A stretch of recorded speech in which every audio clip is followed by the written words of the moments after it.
O Brasil já tem uma lei que garante tratamento igualitário a quem possui algum tipo de deficiência, a LBI, Lei Brasileira de Inclusão.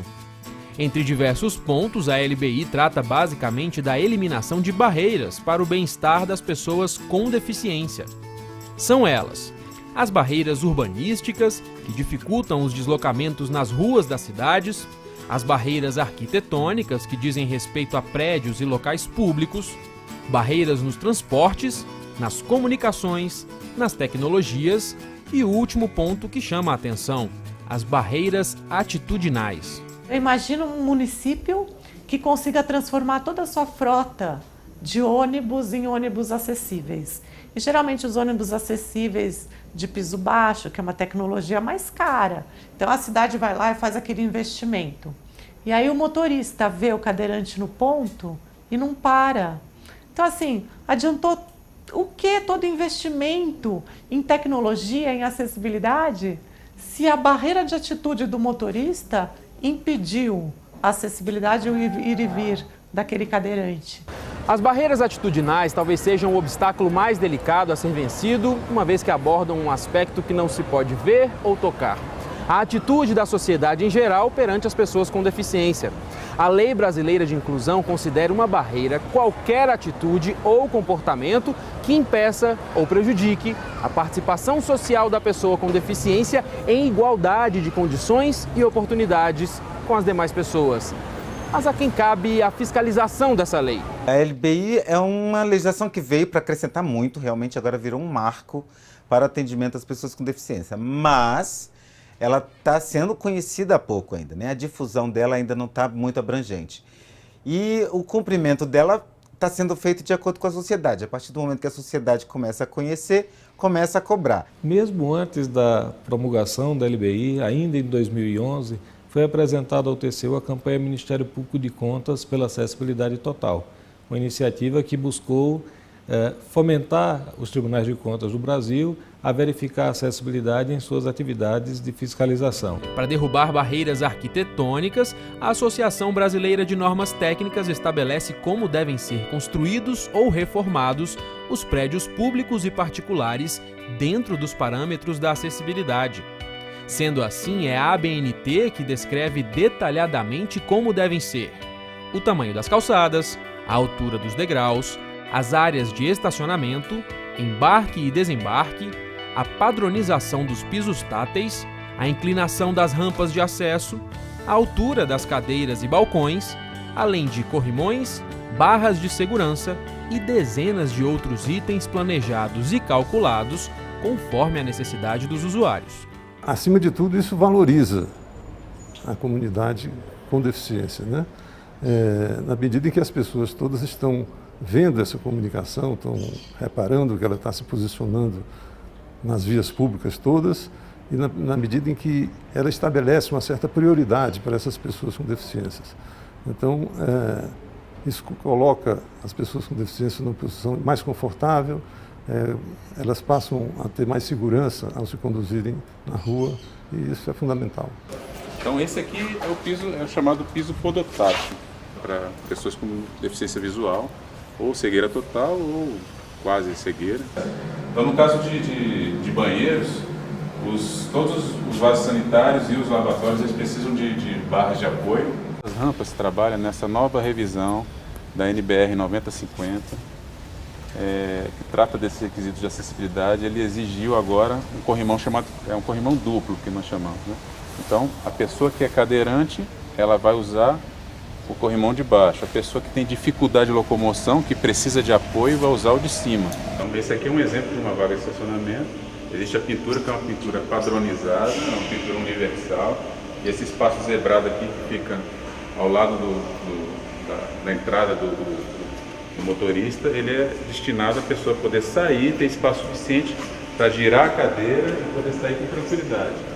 No Tribunal de Contas da União, a fiscalização da acessibilidade é analisada em dois momentos. O primeiro é ainda o projeto, quando se examina a futura acessibilidade da edificação. O segundo é na obra propriamente dita e nessa etapa as vistorias são feitas no momento da execução. Os projetos são escolhidos seguindo fatores de risco, materialidade e relevância. Geralmente, nós tendemos a fiscalizar obras em andamento, então com percentual físico de avanço onde ela não está ainda no início, mas também não está concluída. Então a gente consegue observar já se essas normas estão sendo respeitadas e se os projetos estão sendo bem observados com relação a esses aspectos. Em algumas auditorias nós também consideramos obras já concluídas, que é até mais fácil de visualizar se esses quesitos de acessibilidade estão sendo respeitados. Entre os anos de 2013 e 2014, o TCU mapeou creches e unidades de saúde construídas com verbas federais. Na área de educação, foram visitados 10 estados nas 5 regiões do país, onde os auditores passaram por mais de 140 escolas. Na saúde, 48 unidades básicas e UPAs receberam os auditores que estavam de olho nos parâmetros de acessibilidade. Em 98% destas, pelo menos um requisito de acessibilidade não foi respeitado. Em auditoria no programa A Minha Casa, Minha Vida do governo federal, o TCU identificou casos de idosos e pessoas com deficiência que receberam habitações sem qualquer tipo de adaptação, enquanto outros beneficiários do programa, sem necessidades especiais, receberam casas adaptadas. Além disso, foram verificados parâmetros como rampas de acesso, calçadas, desníveis e pisos táteis nas áreas comuns dos empreendimentos. Tanto nas unidades de saúde quanto nas creches, vários problemas são recorrentes, né?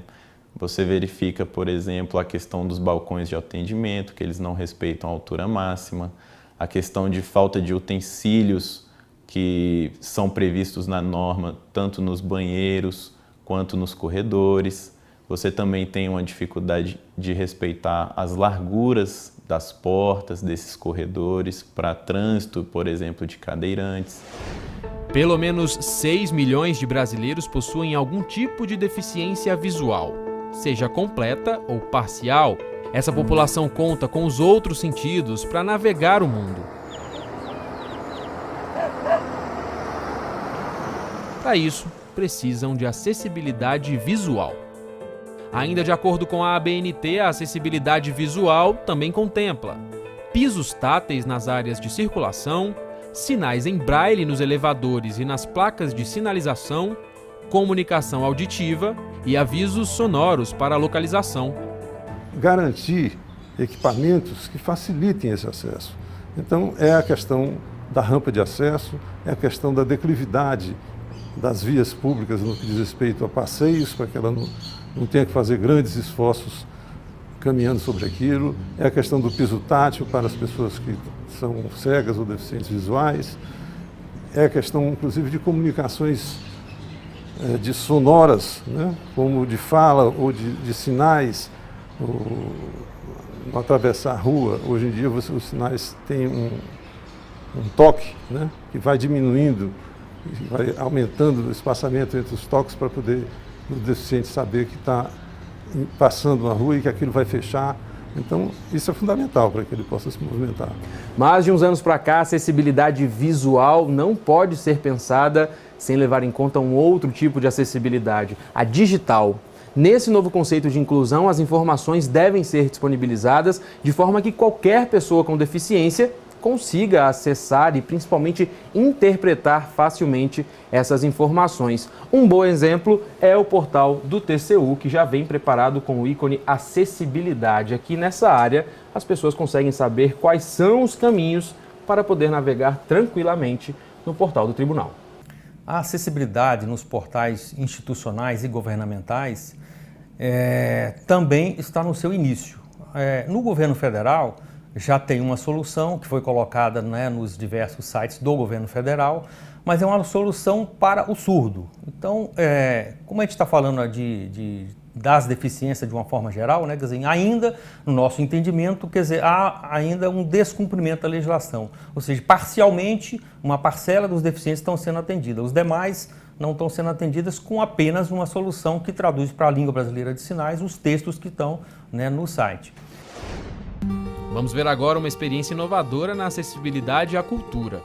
Para esse grupo de pessoas com deficiência visual, visitar a exposição do artista francês Auguste Rodin, no TCU, foi uma experiência sensorial que permitiu o acesso à cultura e à história da arte por outros caminhos.